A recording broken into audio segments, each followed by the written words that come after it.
অনেকেই বলে কোনো ইন্ডিকেটর কাজ করে না। আসলে ইন্ডিকেটরই কাজ করে, সকলে তার ভাষা বোঝে না।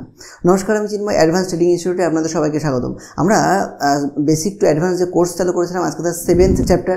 তো সেখানে ইন্ডিকেটর নিয়ে আমরা ডিটেলসে আলোচনা করব। দেখো, ইন্ডিকেটর সম্পর্কে বুঝতে গেলে সবার প্রথমেই আমাদের মাথায় রাখতে হবে যে ইন্ডিকেটর কী এবং ইন্ডিকেটরের কাজটা আসলে কী। ইন্ডিকেটরের কাজ কী সেটা যদি আমরা না বুঝি, তাহলে কিন্তু কোনো ইন্ডিকেটরকেই আমরা সাকসেসফুল হিসেবে ধরে নিতে পারবো না। দেখো, হাজারো রকমের ইন্ডিকেটর রয়েছে, সেই জায়গা থেকে কোন ইন্ডিকেটরের কী কাজ সেটা আমাদেরকে প্রথমে জানতে হবে। যদি দেখো, ইন্ডিকেটরের কাজ হলো ইন্ডিকেট করা। যদি আমরা আমাদের বাস্তব জীবনের ক্ষেত্রে বলি, তাহলে দেখো, যদি আমরা বাইক বা গাড়ি যখন চালাবো, তখন লেফটে ইন্ডিকেটর দেওয়া মানে লেফটে যাওয়া, রাইটে দেওয়া মানে রাইটে যাওয়া। তো সেই জায়গা থেকে আমাদেরকেও ধরে নিতে হবে, যখন মার্কেট চলবে তখন আমরা হচ্ছে চালক। সেই চালক হিসেবে বিভিন্ন ইন্ডিকেটর বিভিন্ন কাজ করে, তার মধ্যে থেকে কয়েকটা ইন্ডিকেটরকে কিন্তু আমাদেরকে সিলেক্ট করে নিতে হবে। সব হাজারো রকম ইন্ডিকেটর নিয়ে কাজ করলে কোন ইন্ডিকেটর কী বলছে সেটা কিন্তু কিছুই বোঝা যাবে না, সব কিছু গুলিয়ে যাবে। তো সেই জায়গা থেকে কয়েকটা ইন্ডিকেটরকে কিন্তু আমরা নিয়ে নিতে পারি। এবং সেক্ষেত্রে যদি আমরা বলি ভলিউম, MACD, RSI, EMA, তো এই সমস্ত ইন্ডিকেটরগুলো কিন্তু বেশ সাকসেসফুল। এছাড়াও বোলিঞ্জার ব্যান্ড, পিভট পয়েন্ট, এরকম কিন্তু আরও বিভিন্ন ইন্ডিকেটর রয়েছে। তো সেই জায়গা থেকে আমরা কয়েকটা ইন্ডিকেটর নিয়ে আমরা আলোচনা করব এবং আজকের ভিডিওতে প্রত্যেকটা ইন্ডিকেটরের একটা সংক্ষিপ্ত পরিচয় দেব এবং পরবর্তীতে প্রত্যেকটা একটা আলাদা আলাদা ইন্ডিকেটর, প্রত্যেকটা ইন্ডিকেটরের কাজ কী এবং তাদেরকে কীভাবে ব্যবহার করতে হয় এবং তার ট্রেডিং স্ট্র্যাটেজি কী, সেই সমস্ত বিষয় নিয়ে আমরা আলোচনা করব। সবার প্রথমে যেটা আসি, তোমাদের একটা উদাহরণ দিয়ে বোঝাই যে ইন্ডিকেটর দিয়ে আমরা কী করবো। দেখো, আমরা চালক, তো সেই জায়গা থেকে কোনো একটা, ধরো তুমি গাড়ির চালক রয়েছো, সেখানে এই যে মার্কেট উঠছে নামছে, বা সেক্ষেত্রে তোমার সবার প্রথমেই সামনে কি রয়েছে সেই ফোকাসটা জানা দরকার। সামনে মানে অন্ধকার ওইভাবে হাতড়ানো যায় না, সেই জন্য আলোটা, পথ নির্দেশটা দরকার। সেই পথ নির্দেশটা দেবে কে? EMA, এক্সটার্নাল মুভিং অ্যাভারেজ, যেটা আমরা বলছি। তো আমরা চার্টের সাথে দেখাবো যে EMA কীভাবে কাজ করে। এবং তারপরে যেটা আমরা বলবো সেটা হচ্ছে, ধরো পাওয়ার। তো পাওয়ার ইন্ডিকেটরের কাজ করা হচ্ছে MACD, যে তার পাওয়ার কতটা রয়েছে, তার স্ট্রেংথ কতটা রয়েছে, সেটা কিন্তু আমরা MACDর মাধ্যমে বুঝতে পারবো যে এইবার এটা উপরে আপসাইডে যাবে কি যাবে না, সেটা কিন্তু MACDর মাধ্যমে বুঝতে পারবো যদি পাওয়ার অন থাকে। আর যদি পাওয়ার অফ থাকে, নিচের দিকে থাকে, তাহলে সেখান থেকে একটা নিচের দিকে নেগেটিভ একটা ব্যাপার কাজ করে। তো যাই হোক, আমরা ডিটেলস আলোচনা করব। তাহলে দেখো, ফোকাস গেল, গাড়ির পাওয়ার অন হলো, পাওয়ার গেল। এবারে আমার স্পিড, দেখো স্পিডটা নির্ণয় করে কিন্তু RSI, যে সে কত স্পিডে যাবে। দেখো, আমরা গাড়ি কিন্তু সবসময় 100তে চালাই না, বা সবসময় 10 বা 15তে চালাই না। একটা এভারেজ ধরো গড় স্পিড আমাদের কত থাকে, গড় স্পিড ধরো 40 থাকলো। তাহলে 40, কখনো আমরা সেই 40 থেকে কখনো আমরা 80তে যাচ্ছি বা 60-এ যাচ্ছি, আবার কখনো 20-তে নেমে আসছে। তাহলে এই যে যখন 20-তে নেমে আসছে, তাহলে নিশ্চয়ই 20 বা 10 আসলো, তার কমে তো আসবো না, তাহলে তো দাঁড়িয়ে পড়বে। এবং যখন হাই স্পিডে যাবে, দেখো, তাহলে কিন্তু 100-র উপরে বা 80-র উপরে কিন্তু আমরা যেতে পারবো না। তাহলে সবসময় আমরা কিন্তু একটা গড় স্পিডের জায়গায় থাকি। তো এই মার্কেটের ক্ষেত্রেও সেই স্পিডটা নির্ণয় করে কে? RSI যদি হাই হয়ে যায়, তাহলে বুঝতে হবে যে এর পরে আর অতটা যাওয়া সম্ভব না। ঠিক যেমন আমাদের বাইক বা গাড়ির ক্ষেত্রে ধরো 80 বা 100তে চলছে, তারপরে আর যাওয়াটা সম্ভব না, এবার একটুখানি নামবে, গতিটা আমাদের কমাতে হবে, একটা এভারেজ স্পিডে নিয়ে আসতে হবে। তো মার্কেটের ক্ষেত্রেও তাই, RSI কিন্তু একটা নর্মাল জায়গায় কিন্তু আসবে। বা যখন স্পিড একেবারে কম থাকে, তখন আমাদেরকে ধরে নিতে হবে, বা RSI যখন কম থাকে, যে না, এইবার এই জায়গা থেকে একটা মুভমেন্ট শুরু হতে পারে। তো RSI কিন্তু একটা বেশ ভালো একটা ইন্ডিকেট কিন্তু আমাদেরকে করে।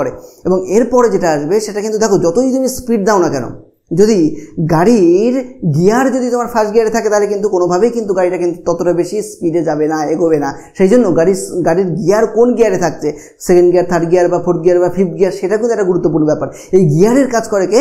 এই গিয়ারের কাজ করে কিন্তু ভলিউম। যদি দেখো কখনো মার্কেটে বেশ বড় একটা ভলিউম ক্রিয়েট হয়েছে, তার মানে দেখবা তারপরের থেকে মার্কেট বেশ বড় একটা মুভমেন্ট কিন্তু নিয়েছে। তো সেই জায়গা থেকে দেখো, ভলিউম মানে কি? ভলিউম মানে কত বেশি পরিমাণে বাই বা সেল হচ্ছে। যত বেশি বাই বা সেল হবে যেই দিন বা যে উইকে, তাহলে সেই দিন তত বেশি বড় ভলিউম ক্রিয়েট করবে। তো সেই জন্য ভলিউমও কিন্তু একটা বেশ বড় ইন্ডিকেটর দেয়। তাহলে কোনো শেয়ারের প্রাইস বাড়বে কি বাড়বে না, তাহলে সেটা কিসের উপর ডিপেন্ড করছে?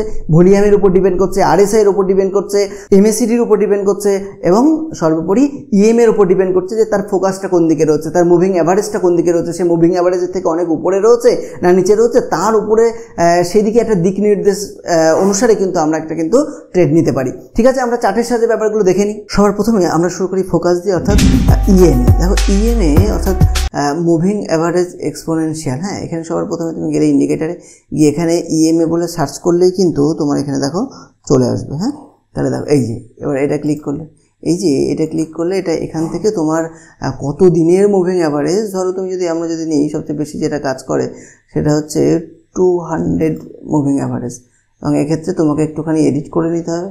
এবং এডিটের ক্ষেত্রে তাহলে 200 ক্ষেত্রে এখানে দেখো এখানে 2 দিয়ে দাও, তাহলে SM এর এখানে EMA করে দাও এবং এখানটাতেও 200 করে দাও, ঠিক আছে। এবারে স্টাইলে গিয়ে তুমি যে কালার করবা ধরো রেড করে রাখলে, ঠিক আছে, এটা ধরো একটু মোটা করলে, এবারে এই অনুযায়ী কিন্তু চলবে।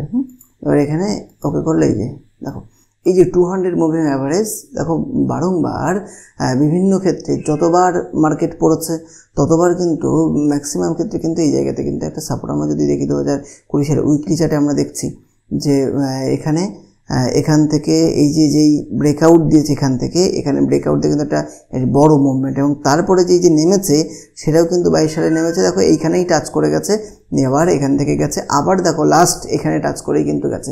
তো এইভাবেই EMA কিন্তু এইভাবে টাচ করে করে কাজ করে। এবার অনেকে মনে করে যে তাহলে এইখানটাতে রয়েছে এবারে মার্কেট, এটা তো অনেকটা এটা থেকে এটা যেদিকে যাবে, মানে এটা যেদিকে যাবে এটা যদি উপরের দিকে যায় তাহলে মার্কেট উপরের দিকে যাবে, এটার মাথাটা যদি নিচের দিকে যায় নিচের দিকে যাবে, এরকম অনেকে মনে হতে পারে, অনেকের প্রথমে এরকম মনে হতেই পারে।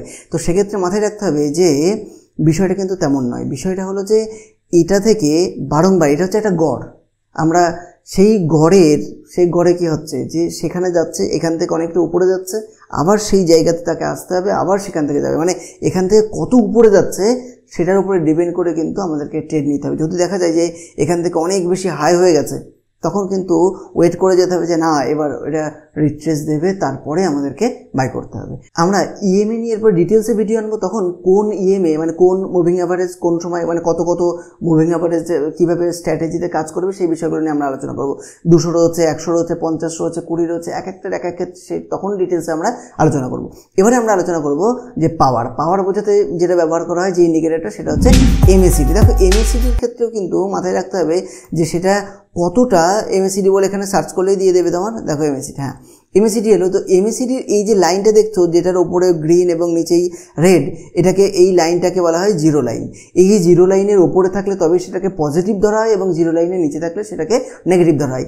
তো সেই জায়গা থেকে যখন এবং দেখছো এই যে MACD যে দুটো দাগ রয়েছে এক্ষেত্রে সবসময় এই গ্রিন মানে এই নীল দাগটা যদি উপরে থাকে তাহলে সেটা পজিটিভ সিগন্যাল দিচ্ছে, এবং যদি লাল দাগটা উপরে থাকে তাহলে কিন্তু সেটা নেগেটিভ সিগন্যাল দিচ্ছে। দেখো আমরা যদি এইখানটাতে দেখি তাহলে দেখো এই জায়গাতে কিন্তু দেখো জিরো লাইনের নিচে চলে এসেছিলো এবং জিরো লাইনের নিচে এসে তারপরে আবার এখান থেকে কিন্তু একটা পজিটিভ জায়গা তৈরি হচ্ছে, দেখো লাল লাইনটা নিচেই এবং নীল লাইনটা উপরে উঠেছে, এবং যখনই এটা উঠেছে এবং গ্রিন ক্যান্ডেল এই যে এইখানে গ্রিন ক্যান্ডেল তৈরি হচ্ছে তারপর কিন্তু বেশ একটা বড় র্যালি এখান থেকে দেখা গেছে।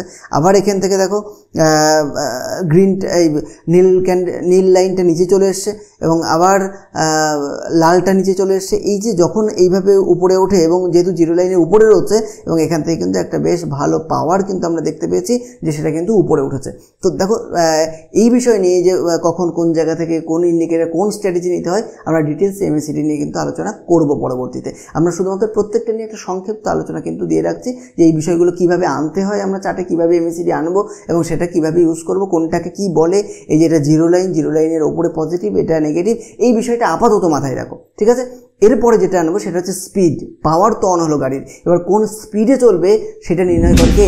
RSI। তাহলে RSI এর ক্ষেত্রেও আমরা ঠিক ইন্ডিকেটরে যাব এবং ইন্ডিকেটরে গিয়ে RSI বলে সার্চ করলেই এই যে রিলেটিভ স্ট্রেংথ ইন্ডেক্স চলে আসবে, এবং সেক্ষেত্রে দেখো এই যে RSI এর ক্ষেত্রে বলেছিলাম যে RSI এর দেখো হাইয়েস্ট স্পিড যেটা রয়েছে আমরা যদি দেখি এর মধ্যে তাহলে এই যে 21 সালের এই সময় যেটা 88.70 কাছাকাছি, আর লোয়েস্ট যদি আমরা বলি তাহলে কিন্তু এটা মোটামুটি 30 কাছাকাছি। তাহলে দেখো এই 88 আর 30 মাঝামাঝি যেটা রয়েছে সেটা হচ্ছে 50। তো এই যে 50 মানে সেটা মোটামুটি ঠিক জায়গায় রয়েছে এখান থেকে। কিন্তু যদি কখনো তুমি যদি দেখো যে দেখো এই যে 32 চলে এসেছে, এর আগে এত নিচেই আসেনি, তার মানে এই জায়গা থেকে একটা মুভমেন্ট আশা করা যায়। তো দেখো এই RSI এর ক্ষেত্রে তাহলে এখন একটা মিডিল একটা গড় পজিশনে রয়েছে, আশা করাই যায় যে এরপরে একটা এটা ওভার ভ্যালুড নেই। RSI বেশি হাই মানে সেটা ওভার ভ্যালু, আর যদি সেটা লো মানে সেটা ভ্যালু খুব কম, মানে সস্তা কম পিইতে পাওয়া যাচ্ছে। তো দেখো RSI তাহলে কীভাবে আনা হয় এবং RSI এর ব্যবহারটা কি সেটা আমরা জানলাম।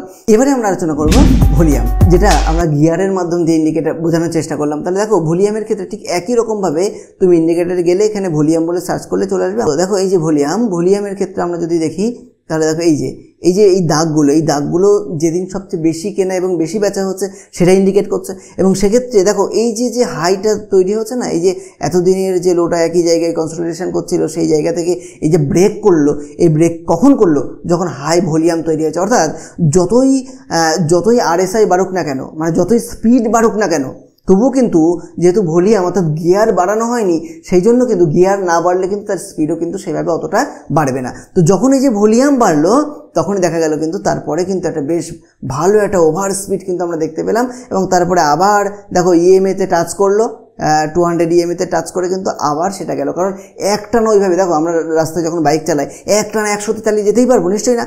কখনো কোনো সমস্যা আসবে, সেই জায়গা থেকে সে যে সমস্যায় আসুক না কেন, সিগন্যাল না পাক বা হঠাৎ করে কেউ চলে আসুক, যে কারণেই হোক, আবার আমাদেরকে ওই একটা গড় স্পিডে চলে আসতে হবে, EMA-তে আবার সাপোর্ট নিয়ে টাচ করে আবার সেখান থেকে আমাদেরকে স্পিড তুলতে হবে। তাহলে দেখো কে বলেছে যে কোনো ইন্ডিকেটার কাজ করে না? সমস্ত ইন্ডিকেটারই কাজ করে, শুধুমাত্র তার যথাযথ ব্যবহার জানতে হয়। দেখা হচ্ছে পরের ভিডিওতে, যেখানে আমরা সমস্ত ইন্ডিকেটারগুলো নিয়ে এক একটা করে ডিটেলসে আলোচনা করব। সবার প্রথমে ভিডিও পেতে সাবস্ক্রাইব করে রাখো এবং ভিডিওটা ভালো লাগলে শেয়ার করতে ভুলবে না।